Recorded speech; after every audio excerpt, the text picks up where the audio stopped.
It's a job continents fight over. It's a job where the office holder represents the 7 billion people living on Earth. Some say it's a position that speaks for the voiceless. It's a job rich in symbolism, not the most influential, but one of the most prestigious. This year, the UN Security Council is choosing arguably the most important civil servant in the world. Critics say the selection process for the next Secretary General is not transparent. With technological advances connecting every corner of the Earth, the UN has been under intense pressure to change the selection rules. And the President of the UN General Assembly, Morgan Lacketoft, who just completed his term, believes they have done that. Those people that were candidates had to be presented in a so-called informal dialogue, a hearing in the open in the General Assembly before being vetted and questioned and selected about in the Security Council. This is actually a game changer.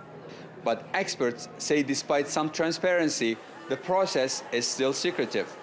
They argue that the international community will never know the reasoning behind the final decision taken by the Security Council. The ultimate decision is made by the Security Council, and it's really secretive. There have been a couple of straw polls. Those straw polls have certain numbers, who gets encouraged, who gets discouraged, about whom you have no opinion at all. You don't know which state is voting for which person. And one of those discourages could be a member of the P5, which means it's a veto. And that is one major contention, that the permanent 5 members of the Security Council, the P5, each have the power to veto any candidate they don't like. But there are no sure bets. Indeed, none of the candidates may end up being selected.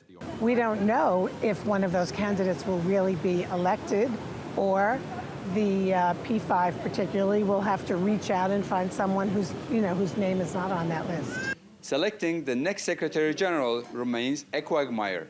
It also serves as a reminder that the next Secretary General's biggest challenge will be dealing with the dynamics of UN power politics. Kahraman Haliscelik, TRT World, the United Nations, New York.